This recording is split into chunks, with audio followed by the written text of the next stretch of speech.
Le agradezco a Santiago Corcuera que nos tome la comunicación. Santiago, que es un gran abogado y académico de la Universidad Iberoamericana, que en su momento presidió el Comité para Desapariciones Forzadas de la ONU y ha hecho un trabajo muy importante en esta materia a lo largo de muchos años. Santiago Corcuera, buenos días y bienvenido. ¿Cómo estás? Carmen, muchísimas gracias por invitarme. Estoy muy contento de estar en tu programa. Muchas Gracias. gracias por estar aquí. Estamos frente a este momento donde la captura y muerte del Mencho pues se convierte en el gran tema de temas, por supuesto, en un proceso que ha ocurrido en estos últimos pocos años para México. El fenómeno de la militarización de la seguridad pública pues es un tema que tú has abordado amplísimamente. Hoy que vemos que el ejército mexicano es el responsable de la operación en donde quedó abatido el criminal. ¿Qué se puede decir al respecto de todo este debate? Bueno, en primer lugar, cuando dices en unos pocos años el proceso de militarización, pues yo diría que ya no tan pocos, porque llevamos 20 años, Sí, ya no Carmen. tampoco, eso es verdad. Este, Más ¿Verdad? bien Son muchos 20 años. años desde que comenzó la fallida estrategia de combate contra el crimen organizado de Felipe Calderón Hinojosa, que es lo que comienza, sí, es el comienzo del desastre humanitario en el que se encuentra revolcado el país actualmente. Eh, Definitivamente los operativos militares que comenzaron a darse con demasiada frecuencia durante la administración de Felipe Calderón incrementaron el número de víctimas mortales y de homicidios dolosos y sobre todo de desapariciones a índices verdaderamente alarmantes. Por ejemplo, el sexenio de Fox terminó con un índice de 8 por cada 100,000 habitantes de muertes violentas y el sexenio de Calderón terminó con 24, o sea, hubo un incremento de 300% solo en ese sexenio, con más de 102,000 fallecidos o ejecutados o muertos violentamente durante ese sexenio, como lo relató o lo narró el relator especial sobre ejecuciones sumarias, arbitrarias y extralegales tras su visita a México inmediatamente después de la conclusión del sexenio de Calderón. Luego Peña Nieto continuó con la estrategia fallida, pero digamos que le bajó al volumen y de 24 bajó el índice a 17 durante los primeros 2 años, pero luego pisó el acelerador después de Ayotzinapa y nos dejó el país con un índice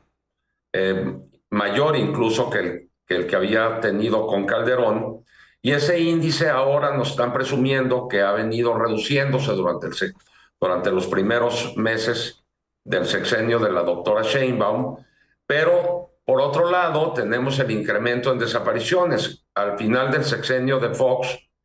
prácticamente ya no se hablaba de que se cometían desapariciones en México, no se llegaba ni siquiera a una por día en aquellos tiempos, y Calderón dejó el país con más de 25,000 personas desaparecidas. En el sexenio de Andrés Manuel López Obrador se cometieron alrededor de 50,000 desapariciones, en un promedio diario de comisión de desapariciones de 25 por día más o menos, y se dice que actualmente, de acuerdo con las evidencias que existen, que se están cometiendo alrededor de 40 o más desapariciones por día en lo que va del sexenio de la doctora Sheinbaum. Entonces, realmente la estrategia militarizada de seguridad pública es lo que ha conducido a este desastre. Y evidentemente lo que esta estrategia militarista provocó, lo cual era obvio que sucedería, es que cuando se emprenden acciones militares en contra de grupos del crimen organizado, pues la consecuencia inmediata y directa de ello es, por un lado, que los grupos existentes, que en aquel entonces eran como 6, pues se armaron hasta los dientes para contrarrestar los embates del ejército regular mexicano y de las fuerzas eh, del orden mexicanas, pero luego algo mucho peor, que fue la pulverización de esos grupos organizados, porque pues es la analogía esta que se hace tanto de de vaciarle una metralleta a un panal de abejas, pues si Calderón empezó vaciándole la metralleta a 6 panales, lo que tenemos ahora son decenas, pero casi los especialistas hablan de ya más de 100 grupos grandes y pequeños, y la creación o conformación de grupos que no existían en aquel entonces, como los Zetas, y ahora el más poderoso de todos, que es el cartel Jalisco Nueva Generación, que pudimos, por desgracia, presenciar, pues la violencia que se generó en Jalisco y en regiones, en algunos estados aledaños, tras el abatimiento, como le dicen, o la ejecución, o la muerte del Mencho el domingo. Y por desgracia, Carmen, estamos viendo que las cosas se están empeorando porque, por ejemplo, en el caso de enero del 2023 con el operativo en Culiacán, donde se detuvo a Ovidio, se dice que hubo 10 muertes de soldados y 19 muertes de presuntos delincuentes. Y ahora el resultado es muchísimo más grave, desafortunadamente, la pérdida de vidas humanas. El domingo, pues, fueron 26 integrantes de las fuerzas de seguridad, de la Guardia Nacional y un militar, según informes, y entre 30 y 45, todavía no se sabe exactamente cuántos miembros del crimen organizado perecieron. Así que estamos hablando pues ya de un total mucho mayor, que ya se aproxima a los 60 o excede a los 60 pérdidas de vidas humanas en este último operativo. Entonces, por desgracia, en lugar se perdió la oportunidad de cambiar la estrategia en materia de drogas para abandonar el prohibicionismo y acercarnos a la regulación y a la prevención con enfoque de salud pública,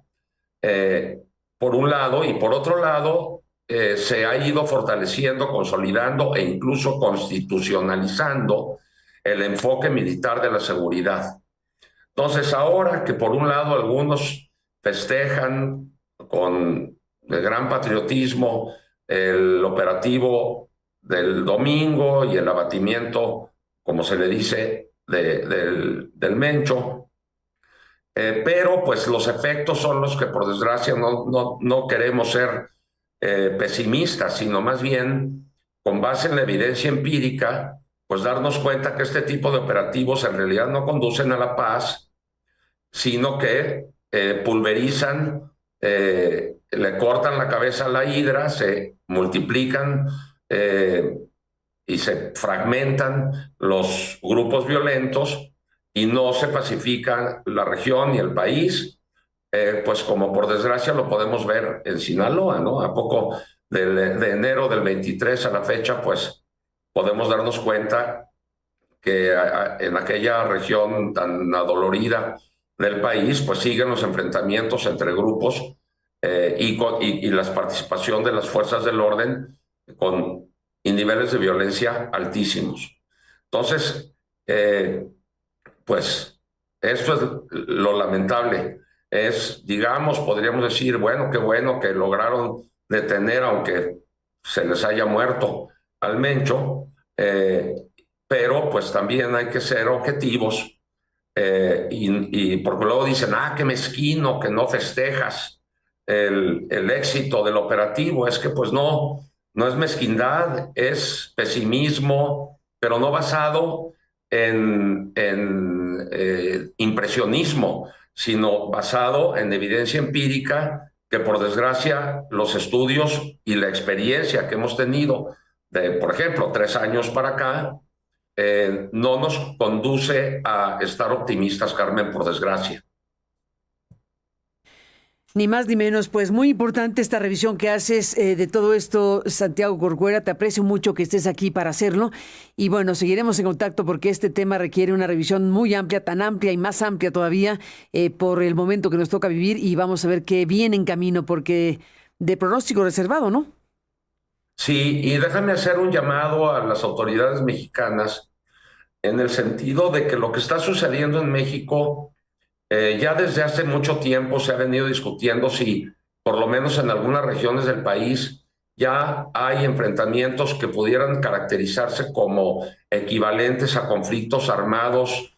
no internacionales, sino conflictos armados internos, que ameritarían tal vez la aplicación del derecho internacional humanitario con el fin de buscar la protección de las víctimas, de los no combatientes, de los que quedan fuera de combate, de los civiles en general, más que seguir con esta dinámica de supuesta persecución del delito, que en realidad no se siguen los protocolos de persecución del delito, sino que se siguen protocolos de combate en conflicto armado, como lo pudimos ver el domingo y como lo pudimos ver hace 3 años en Culiacán. Y resulta francamente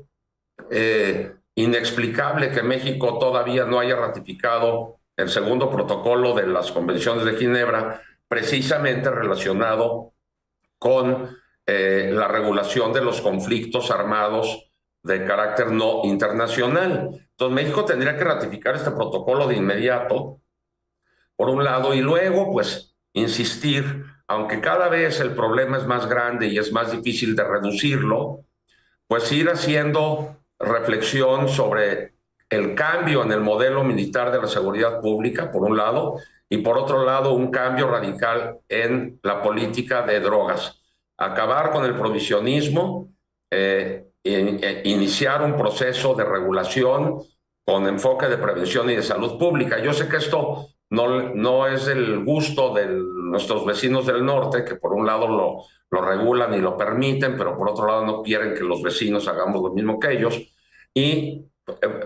tiene, pues digamos, problemas de relaciones internacionales importantes, pero eso es lo que se debería de considerar hacer. Y sobre todo el abandono del enfoque militar de la seguridad pública para que no tengamos en los enfrentamientos índices de muertes tan elevados como los del domingo, Carmen. Pues ahí está Santiago Corcuera, como siempre, gracias por estar aquí, un abrazo y seguimos en contacto. Un abrazote, gracias Carmen, a ti y a tu auditorio. Igualmente, gracias por estar aquí.